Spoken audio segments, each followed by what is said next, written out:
根据缅北克钦邦最新战况，克钦联军仍然在莫茂、曼西、湾莫等地与缅军持续冲突。自克钦联军发起0307行动以来，可以说是进展神速，2个多月时间已经拿下了克钦邦2万平方公里的实控区，并且将克钦邦最主要的2大城市巴莫和密支那与外界的通道全部截断。随着克钦军在5月21日晚上发起闪电攻势以来，克钦邦首府密支那和湾莫一线的10几个缅军基地同时遭到攻击，缅军方面也终于意识到了事态严重性。随即，缅军从密支那城内使用多管火箭炮往湾莫方向射击，并且出动战机3次空袭中缅边境的克钦军总部拉赞，后在中方边防部队警告下才没有越界。按照目前克钦邦的革命态势，可能不出半年，克钦军就能拿下缅甸克钦邦全境。而从缅甸全国战场来看，缅军方可以说是四面楚歌，除了内比都、仰光和曼德勒3大城市所在的区域相对稳固之外，东南西北都有革命联军的攻势，从地图上看有种农村包围城市的感觉。当然提到克钦军有一个话题绕不开，就是密松水电站事件。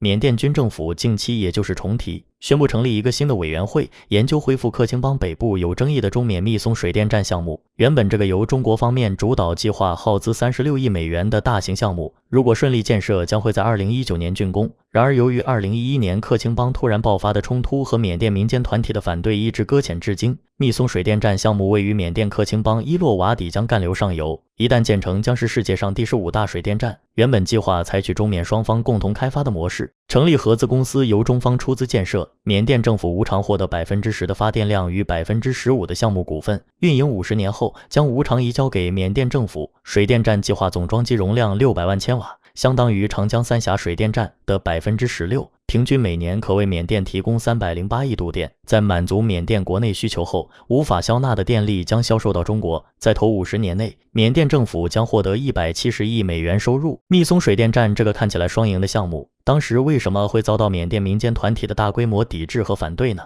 是有蹊跷。2009年底，电站项目开工建设。2010年2月，设在英国的克钦民族组织在英日澳美等地的缅甸大使馆开始有组织抗议兴建密松水电站。反对者给出的理由总结起来包括破坏生态环境、洪水风险、居民安置问题、破坏文化遗产、经济效益分配不均等多方面。我们知道伊洛瓦底江是缅甸第1大河，从北到南贯穿缅甸，长2288公里，流域面积42万多平方公里，平均每秒流量13000立方米，而中国长江的平均每秒流量在3万立方米左右，也就是说伊洛瓦底江的流量相当于长江的1半，有充分的水利资源可以开发。原本缅甸政府在这一流域规划了7座水电站，而最大的密松水电站项目早在1952年时就被提出来了。当时找了欧洲、日本等多个国家的投资者，却因资金、电力市场等问题都不愿投资缅甸。直到2000年以后，缅甸政府在中国东盟投资峰会上邀请中国电力投资集团投资开发缅甸水电，双方签署理解备忘录，开始推动密松水电站项目。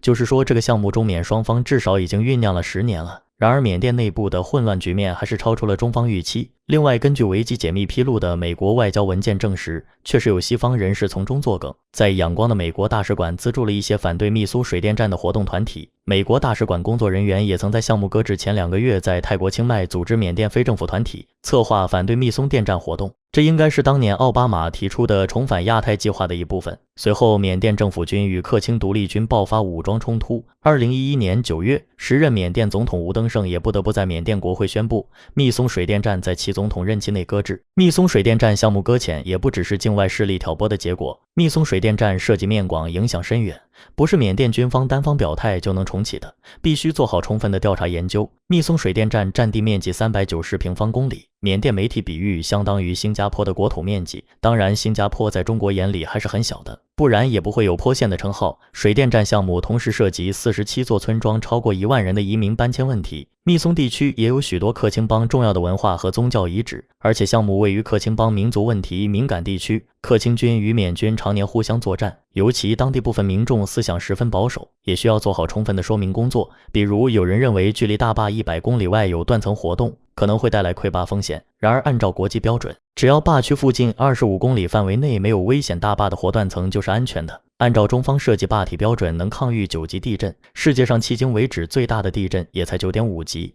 然而这些基础科普问题，原本是缅甸政府与中方签署合同前就需要向民众说明的。消息闭塞和不透明，造成了弄巧成拙的结果。其实密孙水电站问题，归根结底还是利益分配问题。在如今这个敏感的时间点，缅军方主动向中方提出重启密松水电站项目，无非是由于近期在与缅北明第5的作战中节节失利，想让中方发挥一定的调停作用，但其可信度需要大打折扣。同时也不排除缅昂莱武装想在垮台之前多捞一笔。当然，如果有重启密松水电站谈判的可能，经过这么多年考验，相信中缅双方会更有智慧处理各方分歧。另外，除了缅军方，也要关照克钦军、民族团结政府、环保人士和当地普通百姓的诉求，表明各方期望和底线，求同存异，才能事半功倍。假如缅甸没有内战的影响，这个自然资源和地缘优势得天独厚的国家，又背靠中国经济发展的快车道，早就应该走上和平发展的道路了，不至于半个世纪都停滞不前。然而一切没有如果，时代的进程就像伊洛瓦底江之水，有潮起潮落却不会倒流。相信时间终究会给所有人答案。